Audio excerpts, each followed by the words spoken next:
Hai semua, kami dari kumpulan 13 ingin membentangkan berkenaan teknologi maklumat dan komunikasi ICT dapat merapatkan dan menjarakkan hubungan sesama manusia.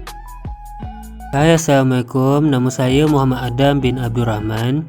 Student ID 202309010123. Hai, Assalamualaikum. Nama saya Muhammad Irfan bin Muhammad Ismail. Student ID 202309010570. Hai, Assalamualaikum, salam sejahtera. Nama saya Nur Syamil Zainab binti Rasidi. Student ID 202309010735.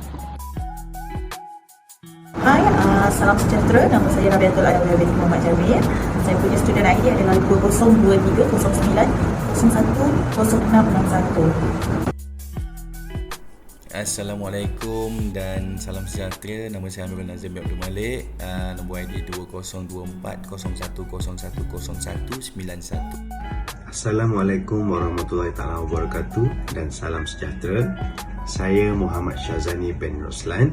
Nombor pelajar 202401010398. Secara amnya, teknologi digital merujuk kepada satu sistem komunikasi yang berpusat pada komputer atau dikenali sebagai sistem komunikasi berasaskan komputer. Dengan kemunculan teknologi digital ini, maklumat dapat disebarkan iaitu diterima atau dihantar di antara peralatan-peralatan yang menggunakan teknologi tersebut dengan mudah, pantas dan pada bila-bila masa. Ia juga semakin berkembang dan digunakan secara meluas di seluruh dunia. Tidak dapat dinafikan bahawa teknologi ini telah membawa beberapa perubahan signifikan dalam kehidupan individu dan masyarakat secara keseluruhannya. Perubahan radikal dalam pelbagai aspek kehidupan masyarakat, dari corak pemikiran masyarakat hingga kepada hiburan dan dari perniagaan hingga ke sektor pertahanan. Dengan maklumat, penyelesaian masalah dan idea baru dapat dicetuskan melalui realiti maya pertunjukan dan acara hiburan dimainkan. Kekayaan dicipta dan dikumpulkan melalui maklumat dan maklumat juga peperangan dilancarkan dan kemenangan dicapai. Tanpa disedari, ICT telah mengubah masyarakat pada tahap yang paling asas, iaitu perubahan dalam gaya pemikiran dan budaya fikiran masyarakat. Konsep hubungan manusia dan teknologi maklumat dan ICT. Seperti kita sedia tahu yang bahawa ICT telah wujud agak lama sebenarnya dalam kalangan manusia, dalam kehubungan manusia serta ICT ni sejak daripada zaman Alexander Graham Bell mula ciptakan telefon. Jadi daripada 1876 sehingga ke hari ini kita masih menggunakan telefon sebagai satu alat untuk berkomunikasi. Jadi perkembangan dan inovasi dari masa ke semasa, daripada dulu telefon yang lama sehinggalah ke telefon pintar yang sekarang sangat maju. Okay, kemudian perubahan ini kepada semua peringkat umur, tidak kiralah anda muda atau tua, kanak-kanak ataupun dewasa, tidak terkecuali dalam perkembangan ICT. Tapi dalam perkembangan ICT ni kita ada kelebihan dan kekurangan. Contoh kelebihan dia, kita dapat berkomunikasi lebih baik, pembelajaran secara alam maya, tiada batas untuk kita bersosial, tugas diselesaikan dengan lebih cepat dan murah. Ini terutamanya pada pelajar-pelajar, dan penyebaran maklumat dan informasi lebih cepat apabila teknologi dan komunikasi kita berkembang. Juga kita dapat mengeratkan hubungan sesama keluarga dan masyarakat. Okey. Seterusnya adalah kekurangan dan kesannya. Kesan yang kurang baik iaitu terlebih masa pada gadget dan alam maya. Terlampau banyak meluangkan masa pada gadget menyebabkan terjejasnya kehidupan sebenar dan pekerjaan hakiki kita. Yang keduanya, kurang aktiviti bersosial secara bersemuka, kurang aktiviti fizikal sama masyarakat, kurang ada aktiviti gotong royong, kurang ada aktiviti rewang. Dan terakhir sekali adalah penyebaran maklumat salah dan isu fitnah di kalangan masyarakat kita apabila perkembangan ICT pada masa kini. Definisi mengenali teknologi maklumat dan komunikasi ICT. Baik, ICT menunjuk kepada penggunaan teknologi untuk berhubung dan bertukar maklumat. Ia termasuk peranti elektronik, perisian dan rangkaian komputer. Contohnya komputer, telefon pintar, aplikasi dan internet. ICT membolehkan kita berkomunikasi, menyimpan data dan mendapatkan maklumat dari sumber yang berbeza. Seterusnya, kita pergi ke perbincangan peranan 1, iaitu media sosial. Baik, media sosial ini adalah platform di internet yang memungkinkan orang untuk berinteraksi dan berbagi konten seperti tulisan, foto dan video. Dengan media sosial, anda dapat berkomunikasi dengan orang lain, membuat dan bergabung dalam komunitas online dan memperluas jaringan sosial anda. Selain itu, media sosial juga dapat menjadi sumber informasi dan hiburan yang bermanfaat. Selanjutnya, kita pergi ke perbincangan peranan 2, iaitu media elektronik. Media elektronik ini seperti televisyen, radio dan laman web berita memainkan peranan penting dalam menyediakan akses kepada maklumat dan berita dari berbagai sumber kepada masyarakat. Selain itu, media elektronik juga memiliki pengaruh besar dalam membentuk persepsi dan pendapat masyarakat terhadap isu-isu semasa. Mereka menyebarkan maklumat pendidikan dan kesedaran kepada masyarakat serta membantu membangunkan kesedaran dan perhubungan antara individu dan masyarakat secara meluas. Hai, kembali lagi bersama saya. Okey, kali ini kita sentuh elemen utama iaitu perkembangan teknologi maklumat dan komunikasi ICT dalam hubungan sesama manusia. Dapat banyak orang kata kelebihan, antaranya cikgu-cikgu, guru-guru dapat memanfaatkan teknologi untuk memberikan pengajaran lebih interaktif dan menarik. Mana kata sebelum ni pembelajaran daripada fizikal dalam kelas sekarang boleh dilakukan secara alam maya. Yang kedua adalah program pendidikan jarak jauh dalam talian. Yang ini contohnya seperti apa yang kita sedang alami sekarang untuk working adults, pembelajaran golongan-golongan bekerja dilakukan secara alam maya, boleh menuntut ilmu walaupun bekerja. Okey, yang terakhir sekali kita boleh berkomunikasi lebih terbuka dan efektif melalui teknologi, membantu kita memperluaskan jangkauan informasi dan pengetahuan. Mana kata penyebaran maklumat dapat membantu kita untuk menerima maklumat dengan lebih dari sekadar apa yang kita tahu. Okey, kesinambungannya adalah kita dapat memacu transformasi dalam masyarakat berkomunikasi dan berinteraksi. Mana kata kita dapat teruskan berkomunikasi walaupun mungkin berjauhan.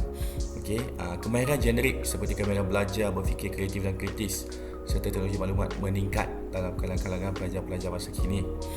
Okey, kita dapat menyediakan platform untuk menyebarkan berita dan informasi. Ini antara yang penting apabila perkembangan ICT dan hubungan sesama manusia, di mana kita dapat menyebarkan maklumat, menyebarkan informasi dan juga berita untuk kita sentiasa mengetahui isu-isu semasa dan perkembangan terkini.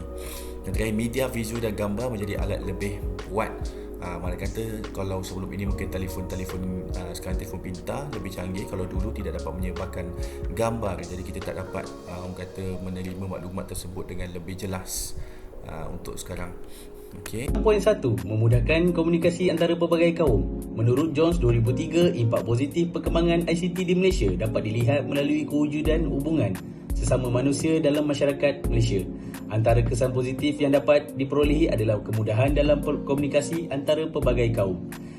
Kita dapat mempermudahkan komunikasi antara pelbagai kaum seperti kaum Melayu, Cina dan India melalui media sosial seperti Facebook, Twitter, Instagram, Skype dan sebagainya.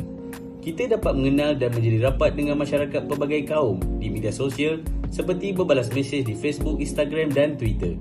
Justeru dapat mengeratkan hubungan dan perpaduan antara satu sama lain. 6.2, stesen informasi dan maklumat.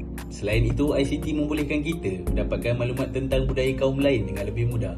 Pelbagai maklumat boleh diperolehi melalui laman sosial dan adat resam kaum lain dapat diketahui dengan lebih mudah melalui platform internet. Medium ICT memudahkan para pelajar untuk mendapatkan maklumat tentang pendidikan melalui internet. Pelajar dapat melayari blog-blog pendidikan yang semakin bertambah di internet dan ia membolehkan mereka meningkatkan ilmu pengetahuan tentang budaya pelbagai kaum. Secara tidak langsung dapat mengekalkan persaudaraan di antara saudara dari berbilang kaum.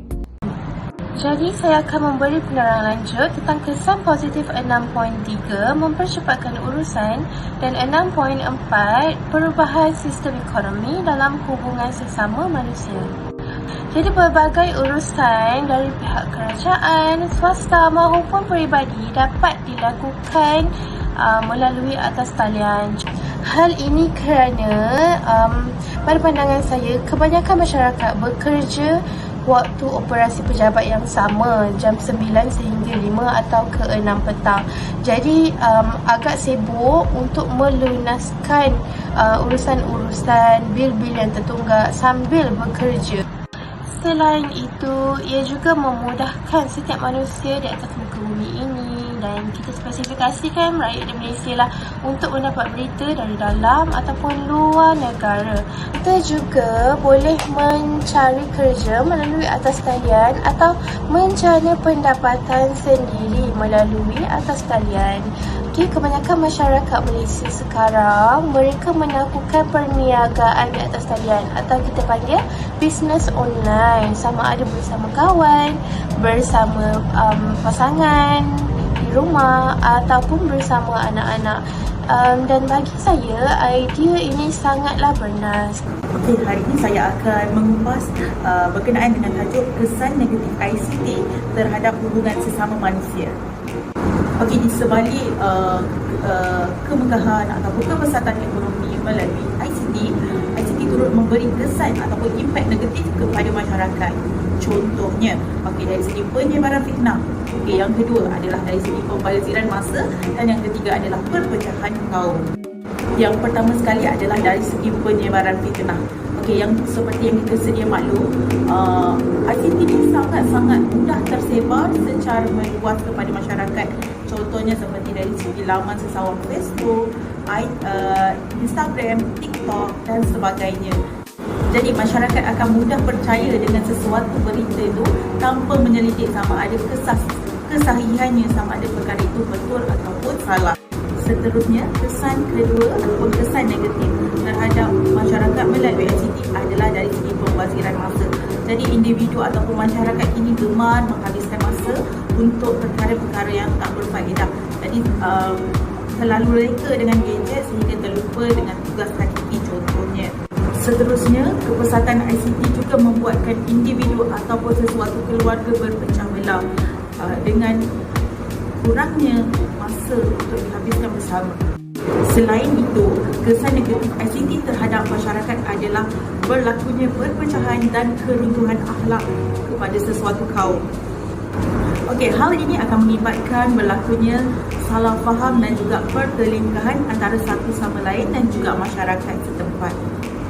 Baik, hari ini saya ingin membentangkan berkenaan membudayakan ICT ke arah hubungan sesama manusia. Untuk topik yang pertama, tujuan untuk menjalankan kempen atas talian ini adalah untuk merapatkan hubungan yang baik dalam kalangan masyarakat kini.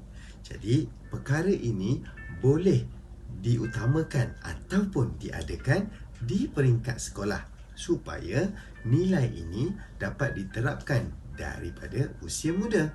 Sebagai contoh, kempen kesedaran mengenai kepentingan memupuk perpaduan etnik melalui Google Meeting dan Zoom Meeting. Seterusnya, ICT tapak pengukuhan kesepaduan nasional. Jadi, topik ini memainkan peranan utama dalam memfasilitasi interaksi dan komunikasi dalam masyarakat kini. Untuk penggunaan ICT ini perlu dilakukan secara bijak dan bertanggungjawab kerana hari ini kita dapat melakukan pelbagai perkongsian secara terus tanpa batas di aplikasi ataupun platform sosial media. ICT sebagai tapak integrasi masyarakat. Baik, kita perlu berusaha sepenuh tenaga untuk mengekalkan kesepaduan di antara pelbagai kaum dan masyarakat di Malaysia ini. Jadi, ICT ini dapat membantu kita untuk menjalankan aktiviti komunikasi dengan efektif dan menjimatkan masa kita. Sebagai contoh, kenalan yang jauh dapat dihubungi dengan mudah.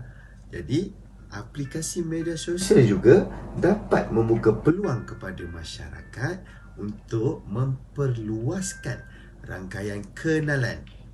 Kembali bersama saya untuk penutup. Jadi secara kesimpulannya, ICT memainkan peranan yang sangat besar dalam memberi impak kepada masyarakat untuk berinteraksi secara atas talian, sama ada untuk bekerja ataupun untuk melangsangkan segala urusan-urusan yang mereka ada, ataupun dalam bidang pendidikan dan macam-macam lagi urusan perniagaan.